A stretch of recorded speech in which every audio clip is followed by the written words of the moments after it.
मनीष समाजे मनीष खोजिबा अटे जे अनेक कष्ट जीवन बाली रे पड़िथिबा पद चिन्ह अटे जे अस्पष्ट शिक्षार मान रे तौलिब जदि अटे से शिक्षित समाज किंतु संस्कार मान रे तुच्छ पड़ी जाए देखि सेमानक कार्य वरेण्य विचारक मंडली सम्माननीय प्रधान शिक्षयित्री महोदय एवं समस्त शिक्षयित्री वृंद को मोर भूमिष्ठ प्रणाम एवं आज प्रतियोगिता रे भाग नहीं मोर समस्त बड़ भाई भौणी तथा मोर प्रिय सांग मानू मो अंतर शुभकामना जनाऊँगी।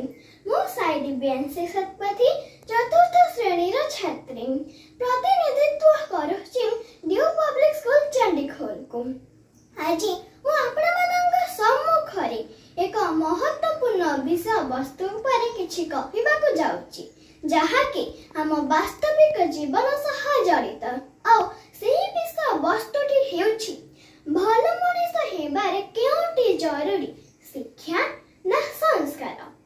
मजा कथा एही कि जे मु मो मां को पचारिली जे मां संस्कार कोन तो मां मते कहिले संस्कार संस्कार पासे तुलसी सीरियल हीरो थिला जोगसापाट शिक्षा और संस्कार मध्य पार्थक्य कौन पचारिबारु मो बाबा मते कहिले जदि शिक्षा ब्रेक हुए तबे संस्कार हेउछि butter when you coordinate them together then only you can get the unique taste of your life।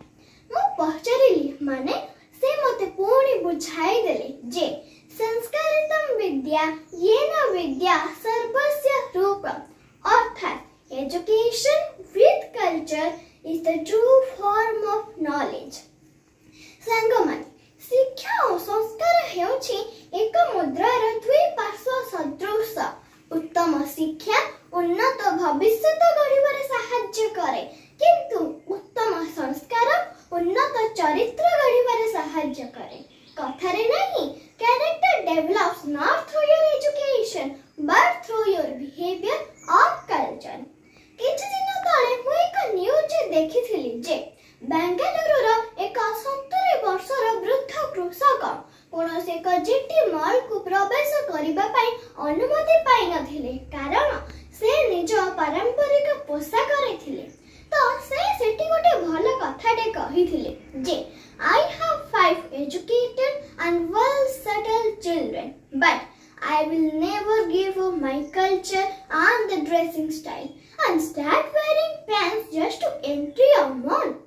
सांगमानी इहा हेउछि एक उदाहरण आम शिक्षित समाज पाई जे केवल शिक्षार मान उन्नत हेले आमे एक सुनागरिक गढ़ी परिबा ताहा नहे बरं संस्कार बଳରେ ही आमे एक सुनागरिक और सुसमाज गठन करि परिबा।